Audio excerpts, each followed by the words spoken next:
Welcome sa another episode ng Lahat Pwede Podcast. Pwede lahat. Ang number 1 podcast sa aming hood at soon, number 1 podcast sa hood nyo. Episode, ano na ba? 11? 11? Parang, 11 na siguro, no? Makikita nyo lang sa title yan. Yan. So, nandito si Dale, Choi, Sai, at si Jap. Alam nyo na, walang iba. So, itutuloy natin yung yung Tanong ni brother. no? G. Yan. Weekend special. Dito naman Weekend special for brother. special treatments. Ito yung question. Anong views mo sa mga college dropouts? Ayun. Sino yung mga college dropout dyan? Okay. Siguro ako na lang muna. No? Sige. Siguro, kaya natanong niya tong bagay na to kasi Nag-iisip na. entice to sa mga napapanood niya at nakikita niya sa internet na naman. Pwede. Kasi itong mga influencer na to, mga successful, meron silang kwentong hindi sila nakapagtapos. Talaga kayat. Kumbaga, gusto ko rin maging successful Gayahin ko rin kaya yung part na hindi nila tinapos yung pag-aaral nila. Alam ko, dun mo nahuhugot yun. At ang reason dyan is para makapag-focus ka sa shit mo. Diba? Ngayon, babalik lang ako sa unang tanong mo. Kung tinatanong mo pa ngayon kung paano magsimula, tapos isa-suffer mo yung pag-aaral mo, hindi ba waste of time lang yun? Kasi wala ka pang direction dun sa gusto mong gawin So, masasayang lang yung oras. Nagtapon ka na ng opportunity. Imbis na yung opportunity na yun na makapag-aral ka sana, 'di ba? Makapagtapos ka, kung ginrab mo, after nun, may opportunity ka sa corporate world 'di ba? Wag tayo masyadong hustler ako, ayoko niyan, korpo. Baduy yan. Pang hindi hustling, baduy, 'di ba? Wag ganun na isipin pa rin natin na pag nagsisimula tayo, nasa survival mode pa tayo So, lahat ng opportunity, lahat ng bagay na basta pwede natin pagkakitaan, papatusin natin So, ang take ko dyan is, kung meron nagpapaaral sa'yo at willing kang mapagtapos, i-grab mo yun. Mismo. Huwag kang magdalawang isip, no? Ito, on other side naman, kasi baka masyadong bias Sige, sabihin na natin, gusto mo mag-drop out. Tanongin mo yung sarili mo.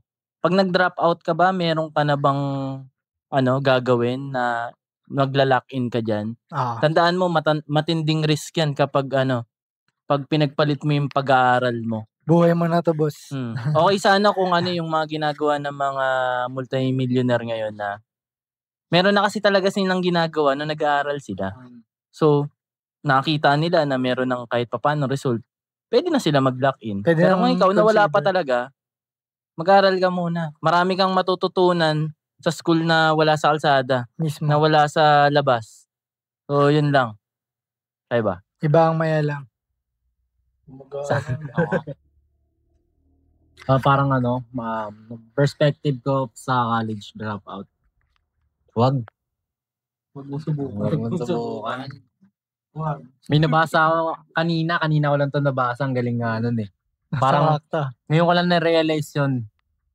Shoutout kay Boss Manoy, nabasa ko 'to Ang sabi niya, diploma ang safety net kapag pumalya ang hustle. Hoy. Ba? Ganda nun.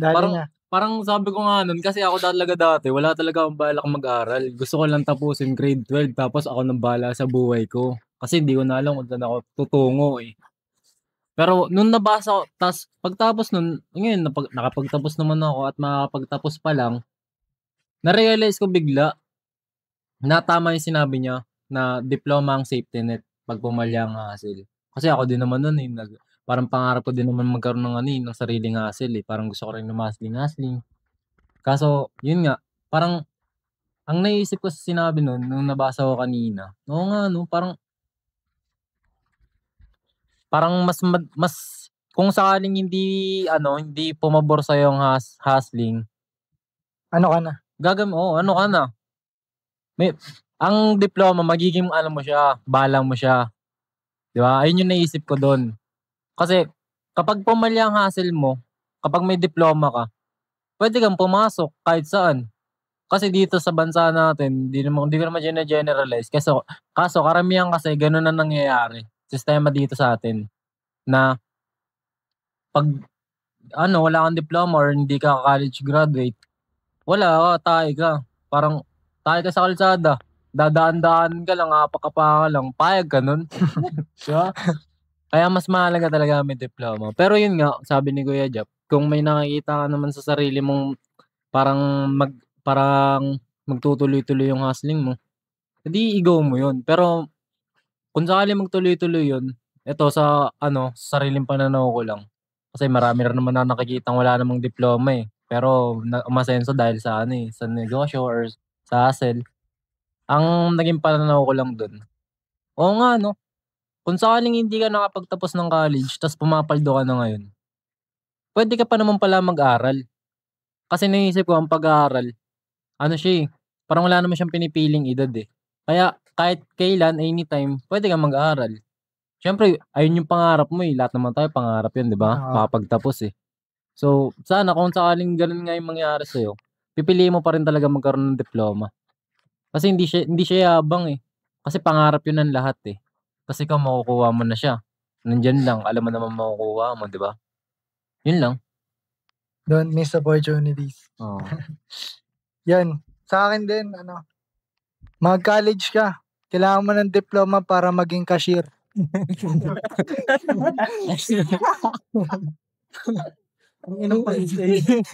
Hinahanap yan ngayon. Hinahanap yan ngayon. Leasing personality, 5 years experience. Hindi. Doon lang yung nagiging fakta ng Pilipinas, May diploma ka, tapos kailangan mo pa ng 2 years course 2 years College. XP. Hindi, XP sa sa trabaho. Ang lalay, no? Ang inang bansa yan. 5 Years experience. Gano'n paano yun? Paano kukunin yung experience na yun? Nag-aaral nga ako. Hindi pa ba yun pasok? Yan. Sa akin mag-college ka. Kung nasa posisyon ka ng buhay mo na pwede kang mag-aral ng walang problema, mag-aral ka. Sobrang halaga ng graduate. Lalo na kung wala ka pang idea sa sa outside world. Magano ka muna, pagdaanan mo muna yan. Tsaka iba yung yung confidence mo kapag nakapagtapos ka ng college. Pag nasa mundo ka na, paangasan na dyan Paano mo na bibit-bitin yung sarili mo Isa sa makakatulong sa'yo doon is yung makagraduate ka. Hindi ka na basta-basta kasi marami ka ng alam na paano nag-work yung mundo kapag na matututunan mo sa school. Though kung nasa street ka, sabay malupit yung street smarts mo. Ibang decision naman 'yun. Parang pwede kang magdalawang isip pa sa mo, tapos sobrang pack up na rin ng mo, ng situation mo para makapag-aral. Pwede 'yun. Pero kung hangga't meron kang choice na piliin yung pag-aaral, mag-aral ka kasi babaunin mo 'yan palagi. Ang kasi talaga, bakit di mo na lang kunin both? 'Di ba? Kasi mas okay nga 'yun kaysa paangasin mo yung isang side. Bakit hindi ka na lang maangas sa both side? Try mo parehas. Oo, try mo parehas. Hustling ka na graduate, gano'n. Mas matindi ka nun pag yung dalawa. Oo, 'di ba? Kaysa sa isa lang. Kung punong-puno ka ng idea sa hustling, tapos graduate ka pa, di sobrang angas mo na nun. Baka di ka na namin ma-reach. Brother, naalala mo, nag-comment ka dito Sana matandaan mo pa kami. Naman ka namin station. Ang lupit ng episode mo. Pero yun nga, para lang sa wag mong isipin yung college dropouts. Siguro kaya maganda rin na wag tayo basta-basta naniniwala sa internet. Kasi lahat dyan magaganda na. Na yan nasa na yan sila finished product na Kaya nakakaakit talaga Tip of the iceberg. Oo. At saka hindi porket gumana sa kanila, gagana na din sa'yo. Kaya maganda, ka pa din, dito, wag mong iiwan yung traditional. Kasi ano yan, bahala mo yan, boy. Yung kay Carlos Agassi, yung what works for me, maybe won't work for Yung you. ano niya Ask yung- your doctor. Mali ako. Tama kayo. Tama ako, mali-mali kayo. Pero yun, wag tayo mag-college. Ay, College. Para mali. Parang Mali. sinabi mo kanina. wag tayo mag-drop out. Di tayo si Bill Gates at si Zuckerberg. Si Sarah Big Mind, di ba? Oo, nag-drop out. Sila nga yung basehan ngayon ng mga Pinoy. May nangyayari kasi sa kanya. Siya nga yung laging linyahan ng mga Pinoy. Oh, pero saan siya nag-aaral? Harvard. Di ba? Paano ba makapasok? Paano makapasok doon? Di ba? Baka nga sa PLMAR lang, di ka makapasok di ba? May, Harvard pa kaya? bago sila bumons dun, may ano na sila, may tindig na sila. Oo, meron na. Ready na sila lumipad, papakawalan na lang. Bitaw na agad Oo. Bitaw na. Pag ikaw wala ka pa namang gano'n, yun yung sinasabi ni Kuya Jobs kung wala ka pa namang nasisimulan, di ka pa ready, pag pinili mo yung decision na yun, wag muna. Kasi ano pa try mo muna ipunin yung baon mo pang sustento dyan sa magiging business mo. Yan, pwede. Oo. Yun, maganda yun. Yun lang sa akin, wag tayo mag-college. Ay, joke lang.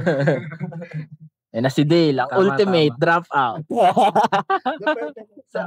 Eto, makinig ka dito sa lalaking to. Marami kang matututunan Kaya payo ko dyan. sa'yo, wag mo nang kunin yan. Mag-drop out ka na. Maligan na.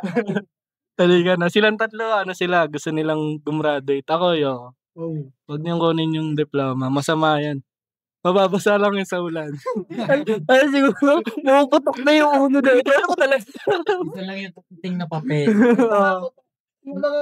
Tinanong ko pa. Naguluhan. Hindi, para naman may contrast, di ba? Dito naman kasi kay Kuya Del, makakuha ka naman sa kanya ng idea. Kaya, Siya ang perfect idea. Perfect example mo. kaya kung gusto mag-drop out, simulan mo na. Parang sinabi ko last episode, kung ngayon opportunity mo, simulan mo na. Hindi, joke lang. Mamaya seryoso, yun niya.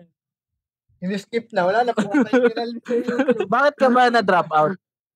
Bakit mo ba, ulitin natin kasi first episode. Sa first Sana episode, panoorin mo yun. Kung Nandun kasi yung kwento ni Dale kung napanood niyo yung first episode, malalaman niyo kung bakit drop out ako. Ba't drop out ba ako? Sabi mo nag-stop ka na mag-aaral.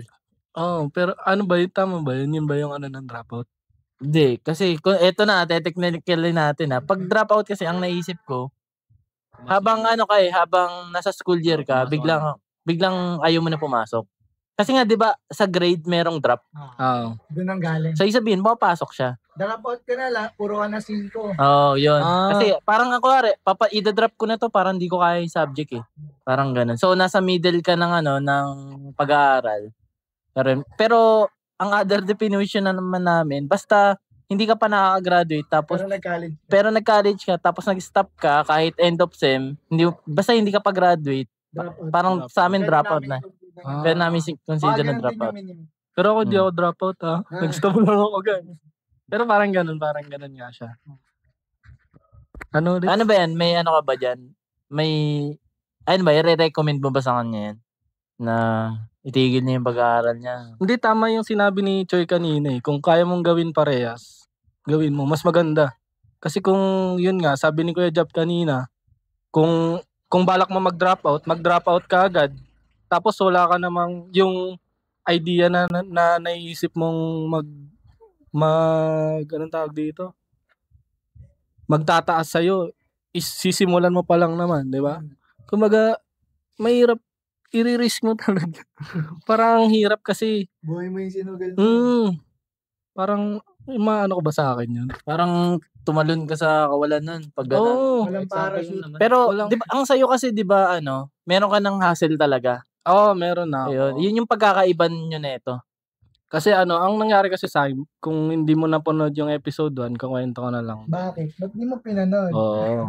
Dapat sinisimula Inorin sa mo. episode 1. Bago kong weekend special. Simula ang number. Di ba? So, yung kwento ko kasi, nag-start siya nung pandemic. Wala naman talaga akong balak mag-stop. kung hindi nagkaroon ng pandemic. Kasi may umano sa isip ko na ang mahal ng binabayaran kong tuition, tapos hindi naman parehas ang natututunan ko nung face to face. So sabi ko, what if kesa magsayang ng pera yung magulang ko, tigil ko na lang. Sayang eh. Oo. Tapos balik na lang ako after kung tapos na yung pandemic. Weh.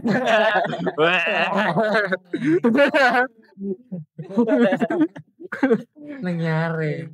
So yun, ang nangyari kasi nung pandemic, nung habang nag-aaral ako noon, may binigay kasing opportunity yung AirPods ko dahil nga konti lang pwede lumabas, pili lang pwede lumabas.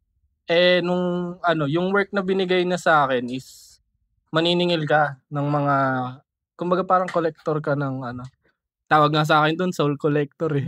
Kasi yung Hindi, sabihin mo na. yun kasi yung work na yun sa St. Peter. Kumbaga siya, life plan. Yung kunwari, bumili ka ng Buhay ka pa. bumili ka ng kabaong. Di ba? Yun. Oo. Para siya, kaya ang tawag sa akin, kapag pumupunta ako doon sa mga client ko, sinisigaw nila, ayun na yung sundo mo. Kasi parang soul collector nga daw. Pero, yun, in short, nung pandemic, nag-aaral ako ng online class. Pero at the same time, binigyan ako ng opportunity ng AirPods ko para kumita. Dahil nga, wala naman, online class, wala kang baon. Police Wala. pa yung course mo. Online course lang. Ang hirap nun. Nagsaswimming kayo sa online class. Valorant, ang practice. So yun, yung pandemic, yun nga, naging collector ako, ganyan. Tapos yun, naisip ko na, what if, tigil ko na lang muna, kasi, wala pa sa isip ko na, tigil ko na to, kasi, meron pa naman matatapos din tong pandemic na to, yun din yung sinabi ko sa isip ko. Pero sabi ko nga dun sa episode 1, tamad ako. Dahil nga, hindi ko pa tinapos. Online class na lang pinakamadali na yun di ba? Yun Bonus random kumbaga, buhay. magbabayad ka nga lang ng malaki. Oh. Pero, gagraduate ka, di ba? One Easy time, trip to easy Jerusalem. peasy ka pa, di ba? Pero yun, iba kasi yung tinako sa isip ko. Sayang naman yung kinikita nila. Tapos, babayad lang namin dun sa imbis na matututo ako, wala naman natututunan. Dahil nga, mas natututo ako sa hands-on, yun yung sinabi ko ng episode 1. Paano ako makakapag hands-on kung wala naman akong gamit na yung ginagamit dun sa course Walang namin. baril. Di ba? Yung na lang, yung ting-ting. Puporma mo ng Parang yun pang detect ng spirit ka ata yung ting-ting na yun. Yung biglang gumagalaw. So yun nga, nag-start ako dun. Tapos, hanggang sa nagtuloy-tuloy na siya, nag-start ako sa collections. Tapos, napunta ako sa delivery. Yun, yung pinsan ko dahil nga, may business yung girlfriend niya na parang giftery. Nag-deliver kami doon ng parang, anong tawag dito? Noche Buena from Netflix. Para magsa-sign up ka doon, tapos, yun, magde-delivery. Hello po. Commercial break. Sige po. Sige po. Daan lang po kayo. Ay, dito. Sige po. Ayan. Nasaan na ba? Saan na ba ako? So yun, nagtuloy-tuloy na siya sa mga hustle, delivery, hanggang sa natapos yung pandemic. Sabi ko mag-aaral ako ulit. Hindi na ako Wala. Scam. Doon ko na-realize yung sinasabi nila na huwag ka muna magtrabaho kasi kapag natikim ka ng pera, tuloy-tuloy na yan. Ayun, yan siya ang perfect example dyan. Oo. Sabi ko, hindi totoo yan. Kilala ko sarili ko. Pagtapos ng pandemic, mag-aaral ako. Nangyari. Pero yun yung mga factors na kung bakit nag-i-stop. Pero kung ito si tropa, parang gusto niya lang mag-drop out kasi yung parang isa sa mga ginawa ng mga successful na Oo. tao, wala. Wag mong gagawin yan, tropa, kasi Wag. Nasa maling decision. nasa ano ka, basta mali yung naiisip mo, wag talaga. Wag. Kung nandun ka, pero kung may hassle ka, na kumikita, nabubuhay ka niya, Tapos kailangan mo na siya Pwede. pagpukusan. pwede ka na mag-decide niyan. Pwede ka na mag-decide. Oo. Pero kung as in totally zero, wag. Wag. Maaasa ka, magiging palamunin ka lang sa bahay niyo. Kaya wag mo ituloy yung pag-aaral mo. Nauso kasi yan dati nung habang nag-aaral. Ay, ito, medyo ko na to. Ayan, nung pasok panahon ko sa'yo to. yan. Kasi uso yung networking dati. Oo. So, ang target na ito, mga estudyante talaga. Oo. So, marami ako na nakakilala, mga kabatch ko nung high school, nung college, na in the middle of school year, nawawala. Kasi nga, nag-focus na sila sa networking, which is hassle din naman yun. Oo. Yun yung best example na kailan mo ba pwedeng bitawan na yung pag-aaral na yan? Kapag kumikita ka na. Pag nakikita mo nang yan yung path na tatahakin mo, alam mo bakit nahihikayat din sila na umalis? Kasi nga, na-expose na sila sa real world kung saan nakakakilala na sila ng mas matanda sa kanila. So, nagbibigayan na sila ng wisdom eh.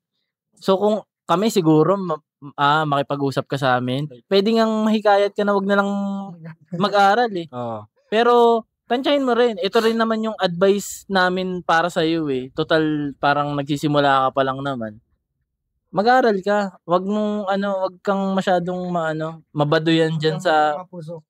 wag ka masyadong mabaduyan dyan sa proseso na yun porkit kapag hindi hassle, baduy. Oo. Fuck Tsaka that, wag na, uy. Tsaka Pag di dati, hassle, baduy. nung time namin, pag nalaman namin na nagne-networking ka, ano yan? Parang scam eh, di ba? Scam yung mga networking, mga power. Pupunta ka sa concert, punta ka concert. Tapos yun pala, open-minded ka ba? Sabi ganun eh, no?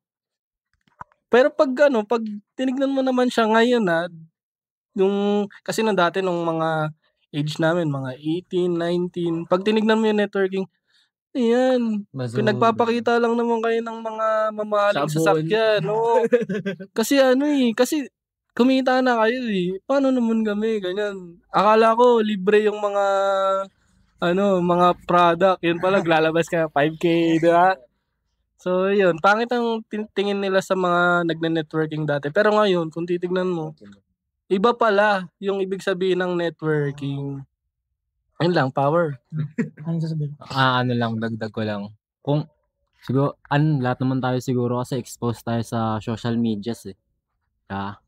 Kung ano man yung mga napapanood natin na videos or motivation sheets, mga ganyan. Sa sarili mo ko pa rin maniwala kung ano ba talagang kaya mo. Tapos kasi yun nga, parang nai-impluwensyahan ka ng social media. Lang yan, parang no-overwhelm ka lang ngayon kung bakit nagiging thought mo yan ngayon. Yan parang, kasi yan, step by step na hindi lahat ng bagay madali mo makuha. Kasi marami ka muna talagang pagdadaanan. Nakakaramdam ka lang talaga ngayon ng overwhelming. Na kaya mo siya naiisip na tigil na lang ako mag-aral, mag-hustle na lang ako, ganyan. What if parang yun nga, katulad nung sinabi na ito ni Joy, pagsabayin mo, di ba? Kasi na yun, parang ina-explore mo na rin yung sarili mo nun eh, kung ano ba yung kaya mo eh. Kung gaano nakakatigas eh. Diba? Explore mo lang lahat. Huwag mong isipin na gusto mag-drop out kasi ganito yung napanood ko eh, ganito yung nangyari sa kanya, ganito nangyari sa buhay niya. Hindi naman kasi lahat nag-work sa tao. Bakit? Lahat ba na nag-try nun, nagtagumpay? Hindi naman lahat eh. Kasi kung tayo lahat nagtagumpay, di wala na nagtatrabaho. Diba? Lahat tayo mayaman. Kaya ang ginawa ng Diyos, hindi lahat ng tao mayaman eh. Kasi, pag mayaman na lahat, sino nang gagawa ng mga gusali? Sino na yung aapakan natin? Paano tayo babangon, di ba? Kung lahat tayo mayaman, walang mga bahay o building dyan sa kapaligiran. Ito, relatable shit to. Malamang baka magamit mo. Habang yung mga nagtatrabaho, syempre yung mga nagtatrabaho na yun sa korpo, karamihan dyan nakapag-aral, nakapagtapos. Meron ding sumasagi sa isip nila na gusto nilang dumiskarte. Pero inisip ba nila na umalis agad sa trabaho? Hindi, 'di ba? Kasi yun yung safety net nila. Parang ganun lang din sa pag-aaral yun. Na may safety talaga sa dulo ng pag-aaral, which is yung diploma. Maraming opportunity diyan pag nakuha mo na yung diploma mo. Pero may mga nagtatrabaho din na pinagsasabay yung hustle. So kung nag-aaral ka, kung kaya mong pagsabayin mo.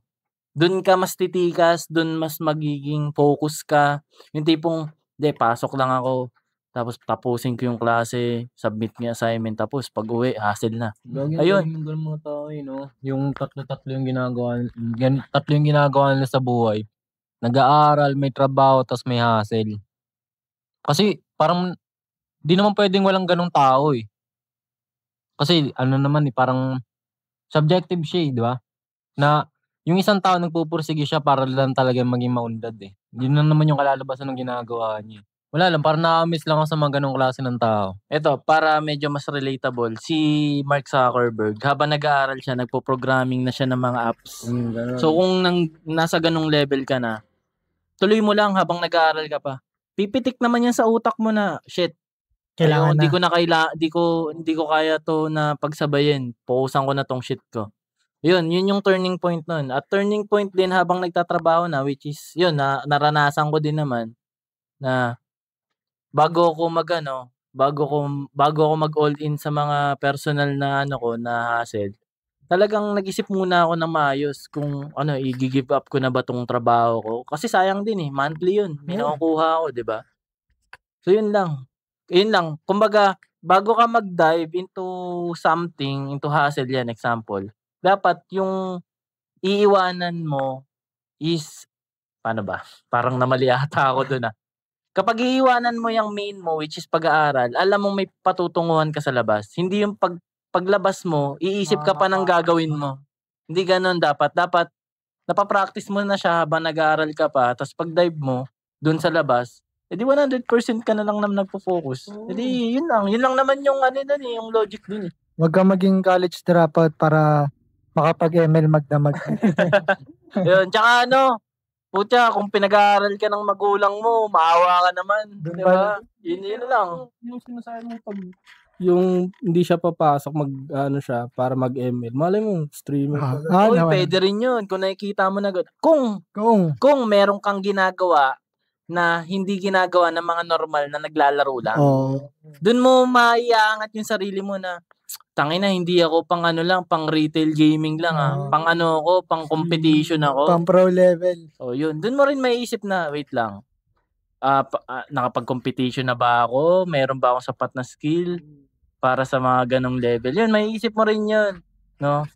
Ang maganda dyan, kung medyo ligaw pa siya, connect ka sa amin. Baka maging tropa natin to. Yan. DM mo lang. DM ka na lang, direkta, para makilala ka. Kata pa to iligaw natin. So yun. Wait lang. Ito pa, meron pa pala si Del. Sorry. Hindi, pero yung kasi, yun nga, yung kung magsa-stop ka para mag-ML, para mag-stream, kaya mo naman yung gawin kahit di ka mag-drop out. Kasi naranasan ko din yan, yung pag-stream. Oo, tama. Naging streamer to si Dale. Tapos, may community to. Oo. Literal. Naging streamer na ako, naging streamer pa ako. Joke lang. Wag yan. De, pero nag-stream ako. Yun nga, kung balak mo mag-stream, kung umano sa isip mo na, pwede yan Pwede mo yun gawin while nag-aaral ka.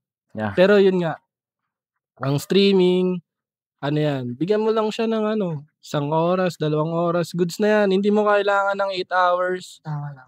Hindi mo kailangan. Basta mag-show up ka lang na consistent lang. Consistency lang na 1 hour, 2 hour. Agad yun yung consistency. Diba? Habang nag-aaral ka pa lang, tipong habang nag-aaral ka pa lang, nababawan mo na yung consistency mo sa sarili mo. Pagdating mo sa real world, magulat ka, sobrang sobrang solid na bala nun. Marami kang matatagos ang pagsubok sa buhay pag may consistency. Tsaka tingin ko nababado yan kasi to sa mga masipag mag-aral Isipin mo yung mga masisipag na mag-aral, grabe consistency ng mga taong yun. Yun dapat yung hangaan mo Yun dapat yung makunikan mo muna na, pre, paano yan? paano mo napapasa lahat ng mga Oo. exam? Anong routine mo? 'Di ba? Anong oras ka nagigising, 'di ba? Ano ba kinakain mo, pre? Ganyan. Malay mo, ma-adapt niya yun, di ba? Oo, di ba? Para Mabibilib maging- ka sa tao eh. Huwag mong masyadong imak yung mga nasa paligid mo porket yan yung norm. Marami ka rin kasi matututunan dyan eh. Mismo. Kaya, yun Yun na- lang. Kaya inaano namin na enjoy mo yung mga nasa paligid mo. Observe mo lang silang lahat. Kasi lesson yan silang lahat habang nandun ka. Baka kasi inisip niya. Ang baduy, puro aral na lang.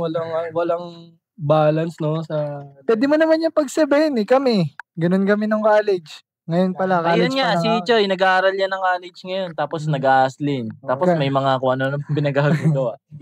Kaya mong pagsabihin yan habang Kasi gawa ka thesis, inom ka Gino. Oo, pwede yun. Pwede yun. Hindi porket pinili mo yung pag-aaral, magiging boring ka na lang. Minsan, yun yung sinasabi naming enjoy mo yun. Enjoy mo yung process. Hindi mo kailangan magpaka-boring. So, tsaka marami ka mapapractice dyan. Katulad nung next na tanong mo. Kaya, Yun. Abangan mo yan. abangan mo yung next episode namin ha. Abangan. Oh.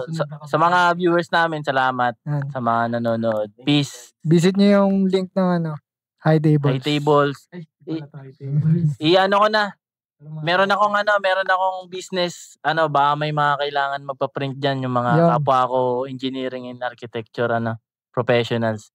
Lagay ko sa link sa description yung link. Tangina magpa-print kayo sa akin, ako bahala Paprint sa na kayo, boy. Let's go.